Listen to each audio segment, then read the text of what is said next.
Now, it is indeed my pleasure to introduce to you our superintendent, Dr. Karen Garza.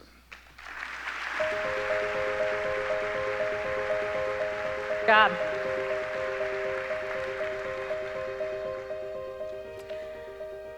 Good morning. Good morning. I love this day, don't you? And I'll tell you, I probably could just stand outside in the foyer before the program begins and just visit all morning long. How about you? Isn't that a great part of the way to start this day off is the opportunity to socialize and the fellowship with so many wonderful people here in FCPS. So I wish you good morning. I welcome you to our annual Summer Leadership Conference and certainly welcome you to the 2015-2016 school year. That was a very fast summer, wasn't it? It went by with a flash. I want to thank you all for being here today. I also want to thank the members of our FCPS school board.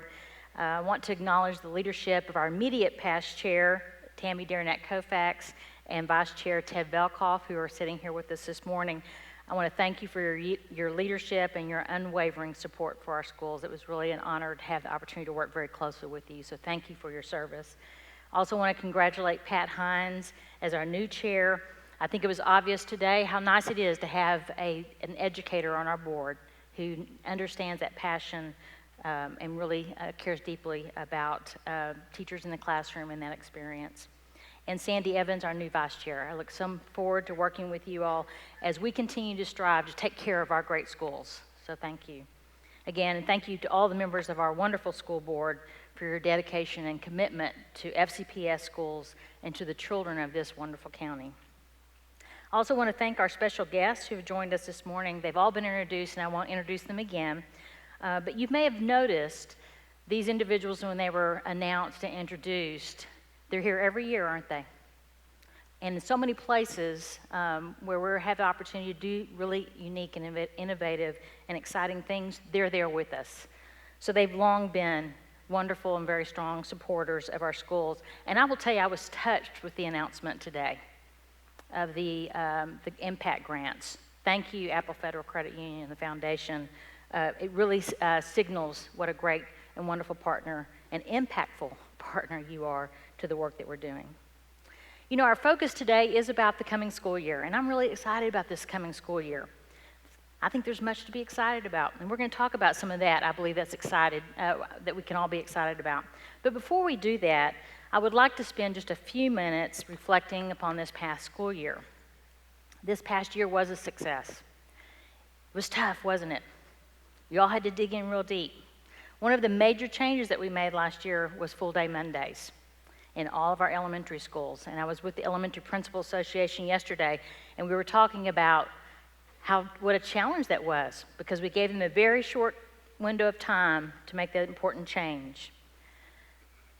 It should be noted that although this was a very significant change, this group did a great job of implementing it. So I will tell you, I think that the elementary principals and their entire team should be commended for the great work that they did. Last year, despite that significant change, we had one of the smoothest starts we've ever had. So congratulations to our elementary principals and their teams.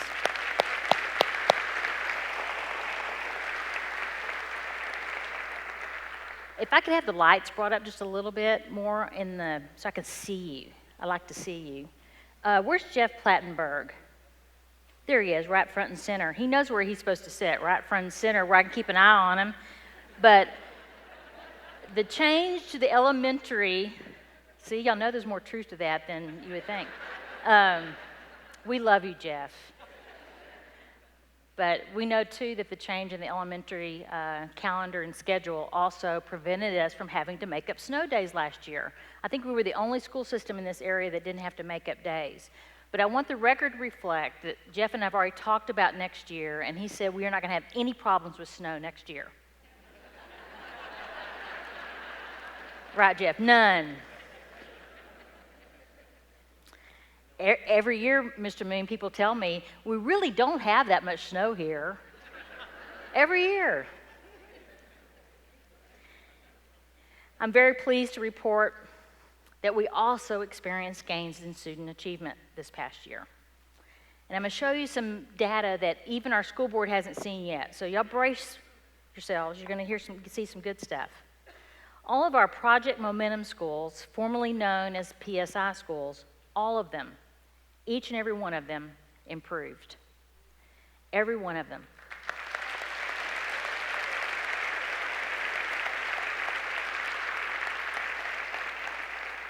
And this year, we expect to have many fewer schools rated accredited with warning. And in the very near future, we're going to have 0. I know it.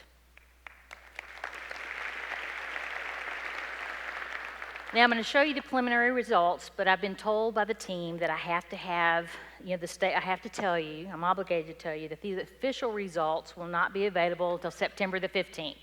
Okay, so these are not official. So let me show you the improvement of all of our PSI, Project Momentum schools, starting with their combined improvements in students passing the state test in reading and mathematics. Looks pretty good, doesn't it? Now for their improvement in all subject areas. That's impressive. Come on, let's see.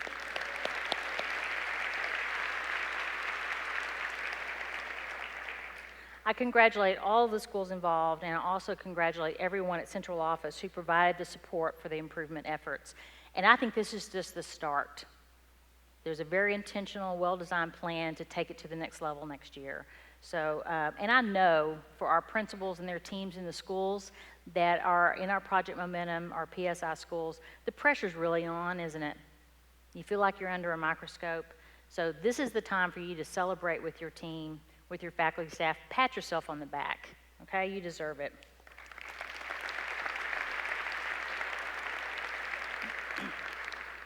As for overall division performance, like our Project Momentum schools, we're also seeing an increase in student performance and a reduction in the achievement gaps. Let me show you all 2 very familiar charts. These line graphs we've seen time and time again, but they've been updated to reflect our 2015 results. Let me first show you the chart for reading. And notice that the lines are going the right direction, aren't they? Now for the chart for mathematics. Again, the lines are going up. It's not the scissors. You've ever heard of the scissor lines? I will tell you, I'm very impressed with these trend lines because it's going the right direction. But it's also interesting to note when you see the data a little closer that not only is the gap closing, it's closing with all groups going up. It's easier when the high-performing groups stay the same, right? But all of them are going up. We continue to have lots of work to do, no doubt. But it is important today to acknowledge and celebrate this hard work. So congratulations to each and every one of you. Thank you.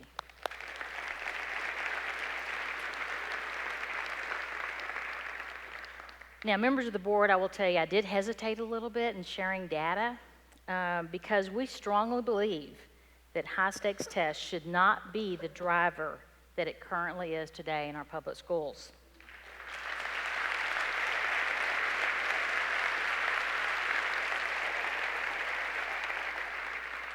These types of tests should be minimized to allow room for more authentic and meaningful assessment, but it is our current reality, and it is important that we acknowledge your hard work in responding to the needs of our children.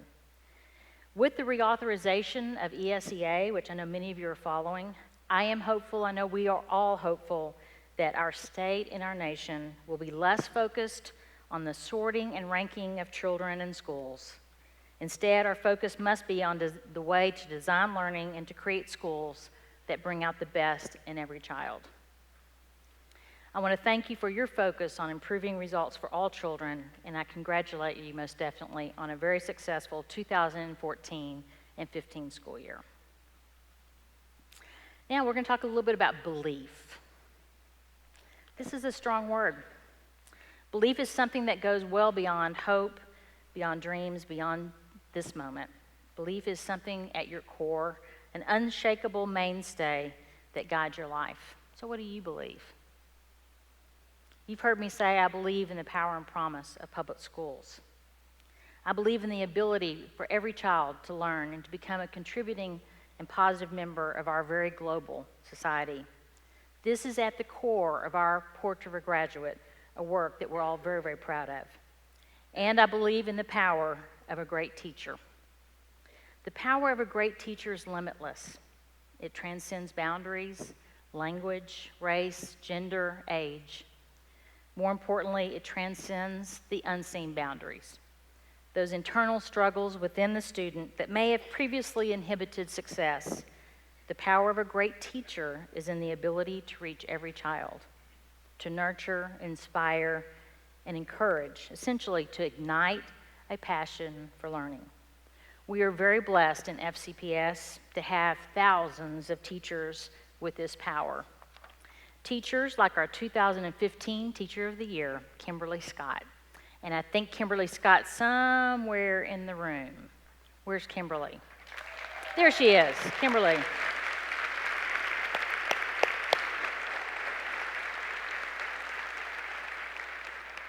I've had an opportunity to spend some time with Kimberly, and she's truly exceptional. Kimberly is an English teacher at Franklin Middle School, and I know she has a very proud principal who's in the room, Sharon Eisenberg. I don't know where Sharon is, but I know she's very proud as well. Right back there. Kimberly's classroom is described as a vibrant learning laboratory, where every facet of best practice and purposeful planning provide each student every opportunity to grow academically and socially and emotionally. This describes a truly powerful teacher. Kimberly, you're a powerful teacher. But this power lies not just with Kimberly, but exists with everyone in this room. Together, we have the ability to unleash this power. It all starts with a spark. Strategic plan ready for liftoff. Roger.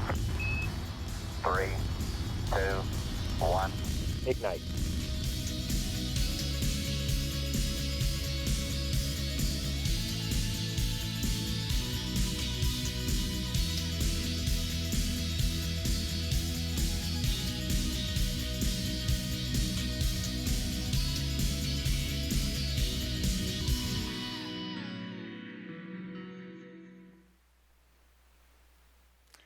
In Fairfax County Public Schools, we are about making a difference in the lives of our students, in our families, our employees, and the community that we serve.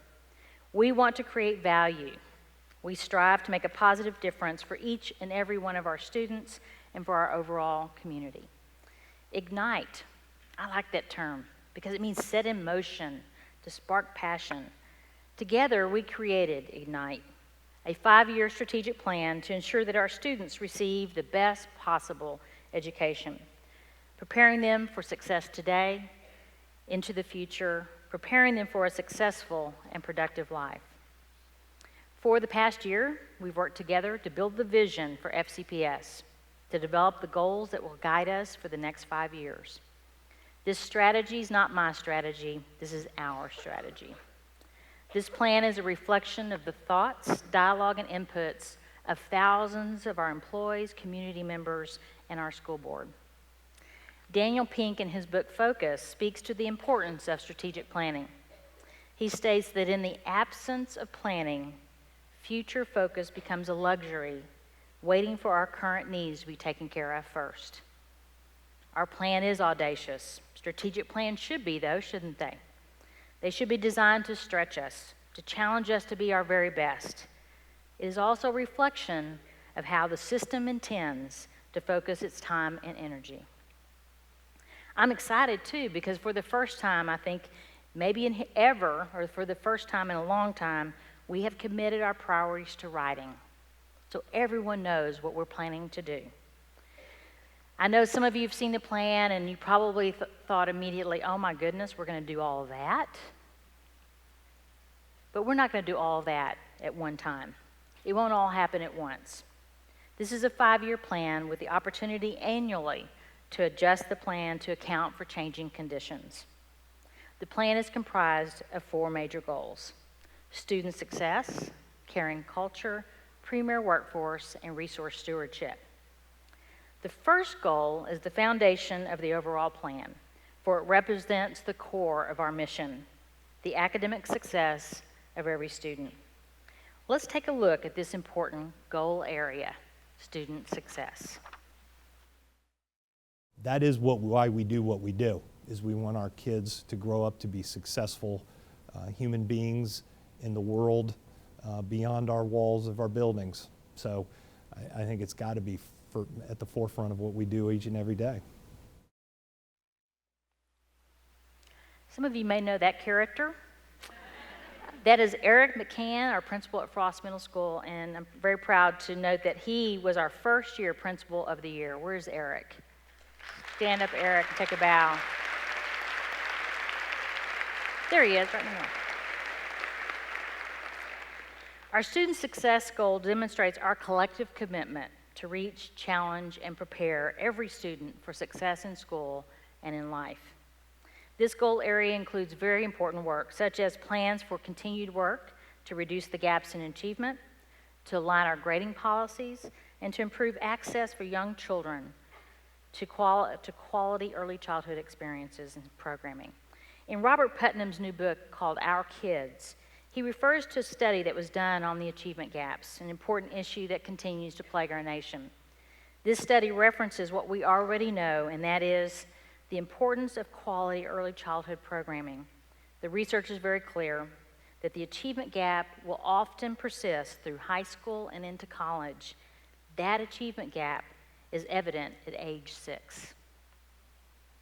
So if we know this, in Fairfax County, we have to be serious about, if we're serious about closing the achievement gaps, we must also be serious about providing all children with access to a quality preschool experience.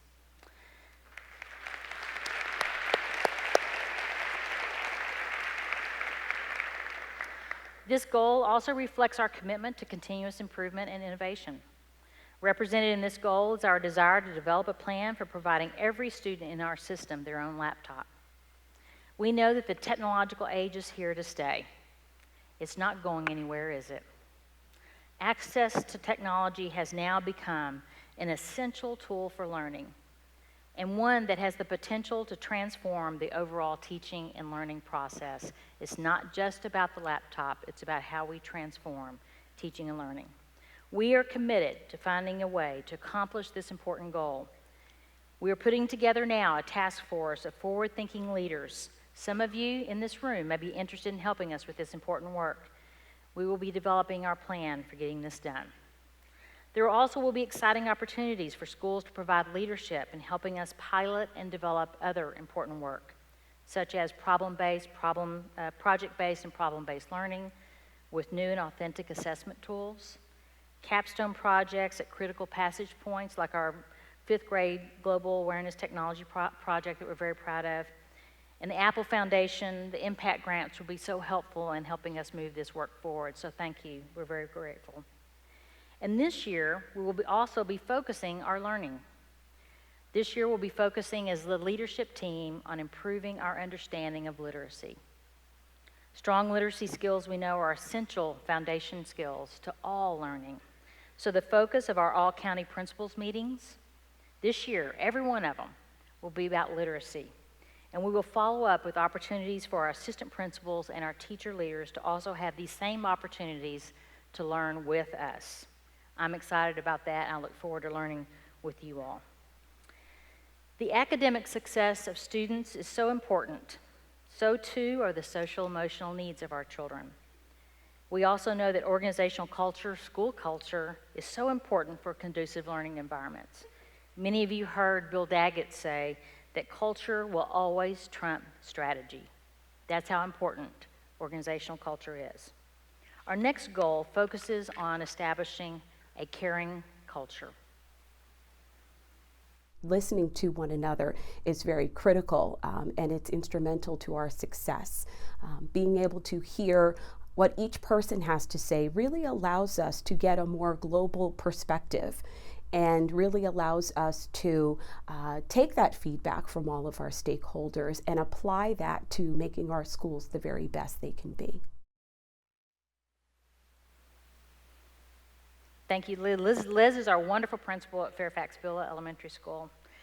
Our second goal is around caring culture and is our commitment to foster a responsive, caring, and inclusive culture where all feel valued, supportive, and hopeful. Within this section of the plan, you will note that we intend to redesign our website. How many of you have been on our website lately? We have over 21 million hits to our website every year. 21 million. This will continue to be a primary resource for our community to learn about FCPS. So we need to make it more user-friendly, and that work is underway right now. We serve children and students, families from every country in the world. I've often described Fairfax County Public Schools as the United Nations of public schools. Every country in the world is represented in our school system in over 200 different languages. As part of our goal to provide a caring culture, we will also be expanding our cultural competency training to provide this professional development opportunity for all of our employees. We have a number of schools in this room who have already piloted this training for us, so we thank them for helping us develop this training series. It is important that we understand and appreciate the varied cultures and perspectives that our wonderful families bring to our school communities.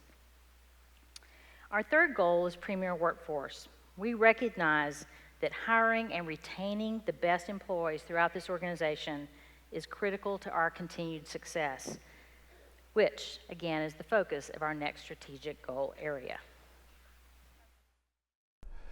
Because Fairfax is such a diverse school system, and our goal is to meet the needs of all students, it is critically important that we hire, select, and retain the very best staff, the most talented individuals in all areas of our school system.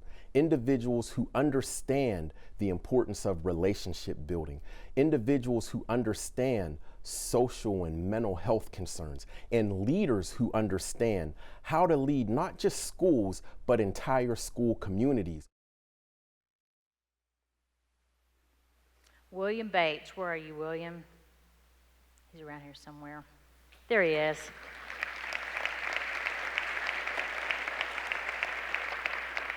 Thank you, William. William is the principal of Herndon High School, and he is our 2015 Principal of the Year. We're very proud of him. Congratulations, William.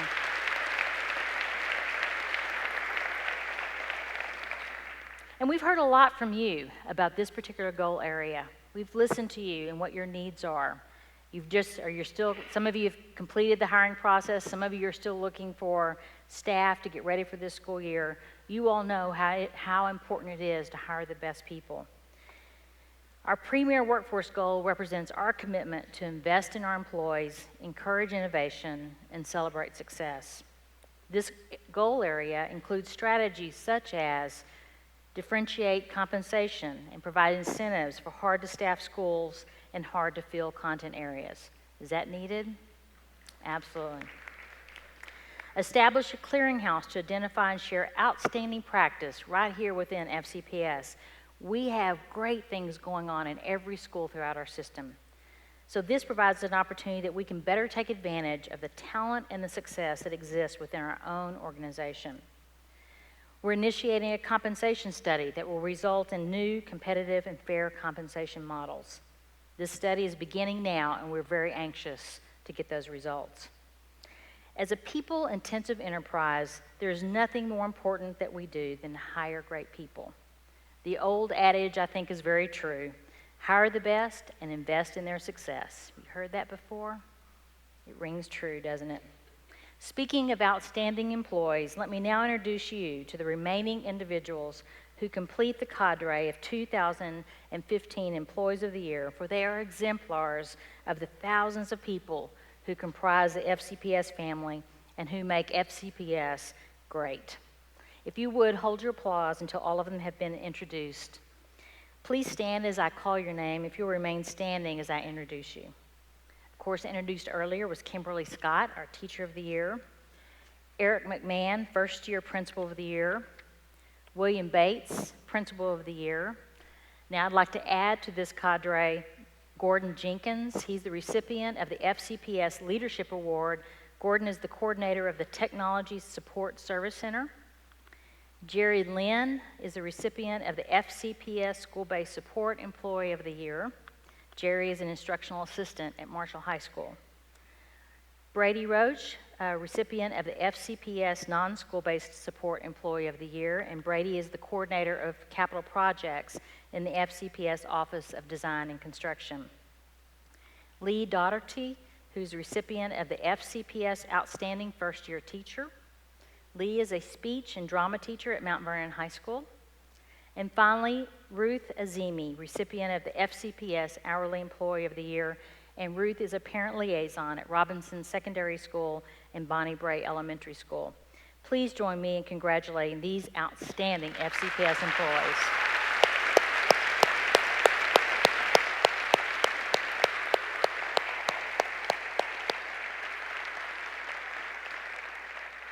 Now to our final goal. Our final goal is about how we provide for the needs of our schools and how we demonstrate responsibility for these important resources. Resource stewardship. And we want our taxpayers to see that, to know that they live in a place where the school system is a great school system, so that even if they don't have children in the school system, that they know that their homes are in a place where people value education, and also that their home is worth more as a result of it. That's true, isn't it? Where's Maria Eck? Maria Eck is our principal at Poe Middle School, and I noticed Maria had a picture. Where's Maria? Way up there. Hey. I saw your picture on the internet for Twin Day. The mustache was a nice touch. Now everybody's going to be looking for that picture, Maria. Our resource stewardship goal represents a commitment to champion the needs of our school communities and be responsible stewards of the public's investment. This is an important goal, for we are unable to achieve our core mission of student learning without the resources to support the work.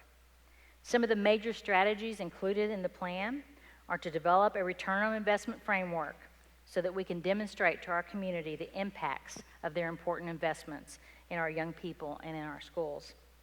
New dashboards that integrate key information for our employees that are job specific. What are the key data points that you need at your fingertips to support your daily work?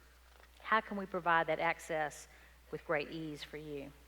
New systems for identifying innovative practices for the purposes of taking them to scale.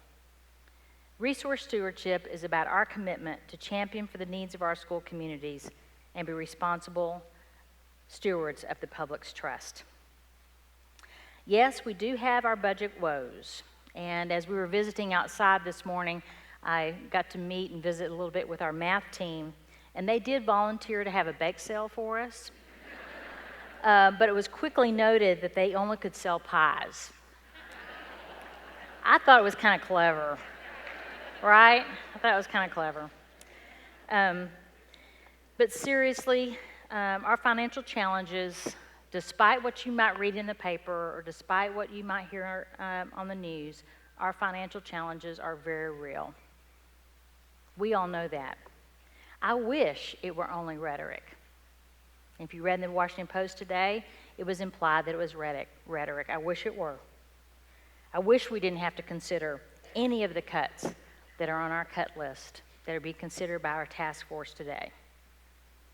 I know that you're often asked about our budget, sometimes probably at the most inopportune times. Have you ever been stopped in the grocery store? I will sometimes get stopped in the grocery store. And I get great feedback in the grocery store as well. I bet you do too, don't you? But when you're asked about our budget, we want to make sure that you're equipped to answer the questions. You are a powerful and influential voice throughout our community. It is also your voice that they trust the very most because of the personal relationships you have with our families. So we will start today with just a few things that you can do to help us in educating our communities about our budget challenges. So we'll approach this with just 3 questions. Where are we today and why with our budget? What does this mean for your school? Because that's really what's most important to our community and our parents, right? How does this affect my child's school? And what can you do? And don't worry, this is not going to be a budget workshop. We will have plenty of opportunity to discuss budget over the coming months. But there are a few key points that may be helpful for you to know today, and we have prepared for you a bookmark that reflects some of this important information. So you may have noted in your program today that at the back there's a little card that you can tear out, okay? And I'm going to fold mine and put it in my wallet, so when I get stopped at the grocery store, I have a visual cue to do a little teach piece in the grocery store by the produce section, okay? So I'd encourage you to tear that out and carry it with you. So where are we today and why? You know, we are often asked, how could we possibly have financial challenges when our transfer from the county has been increased in the last few years? It is because the context is very important. You will note on the back side of your bookmark that we are annually experiencing significant and required cost drivers that far exceed the increases that we've been receiving from the county. That's without even making any changes to our system. That's without the compensation increases. So if you'll note, just look on your card, you'll see enrollment growth, retirement rate increases, and health rate increases. If you add those up and compare them to the transfer increase that year, and you'll see right away what the challenge is. It's pretty basic math, isn't it? So what does this mean for your school, and what can you do? You know that as much as we've tried to protect our schools from cuts in the recent past, you have felt the reductions. We've raised class size 3 times to balance the budget. But after cutting almost $500 million from our operating budget since 2008, we are no longer in a position to protect our schools and our student programming. And yes, if we're going to talk about, again, raising class sizes or cutting academic programming, we have to talk about athletics, right? We hate talking about all of this. I'd also ask you to please pay attention to the menu of cuts that are currently under consideration by the Budget Task Force. And that list is out there on our website. I encourage you to discuss with your stakeholders how any one of those could impact your school. For example, what would happen at your school if we raise class size ratios by 1 student? You can articulate that to your community. Or what would happen if we reduce needs-based staffing to your school? What would that look like for your school? Because when we talk about it at the district level, it's just too big for people to comprehend. But if you can talk about how it affects your school community and your school and your classrooms, that's what makes the difference. These and many other important items are under consideration on this, and they're all concerning, I will tell you. But I encourage you to tell your story. Take every opportunity you're presented with to provide a real context to what is happening in our great school system. And call upon us if you need our help. We will continue in the coming months to arm you with other tools that you can use with your faculty, staff, and your PTAs. We've got to take this to our communities and to our schools. Thank you for your attention to this important community conversation that is already beginning in earnest. We need you to lend your voice. I know that our budget challenges and the goals in our strategic plan, Ignite, can feel daunting. Nathan Rothschild stated that great and impactful things most often occur when cannonballs fall in the harbor. Does this sometimes feel like cannonballs are falling in the harbor? He says most of the time the great things happen when those kinds of things are happening, much more than when violins are playing in the ballroom. When faced with difficult challenges, this is when leadership is most essential. The leadership of adaptive, strategic leaders. Individuals who are both resolute and flexible, persistent in the face of setbacks, but are also able to react strategically. Like our speaker, Carrie Lawrence, will share with us all in just a moment, when the obstacles on your mission mount up, fearless leaders dig in, dig deep, and keep working. Yes, I know the challenges we face are daunting, but I believe that we will find a way. The combined strategic and courageous leadership right here in this room Together, we will find the way. You will find the way to motivate your teams, encourage your communities, and connect your students. I know you will because you do every day.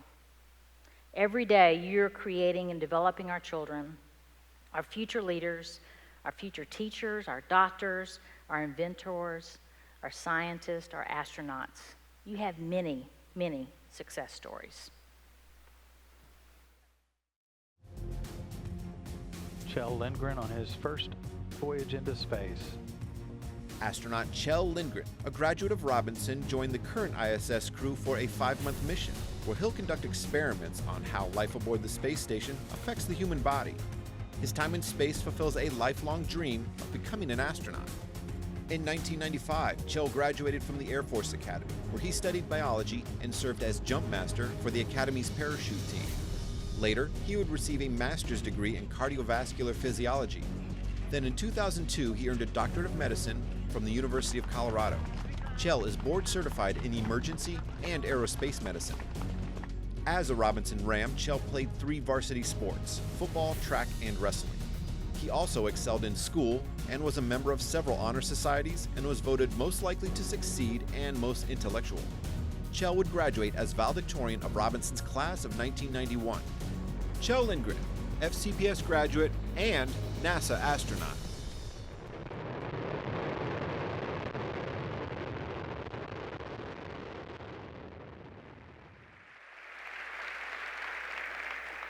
Congratulations, Robinson Secondary School. Kjell Lindgren is right this very moment at on the International Space Station, and I think we're trying to be able to connect with him to use for some lessons with our students. And he's coming home in December.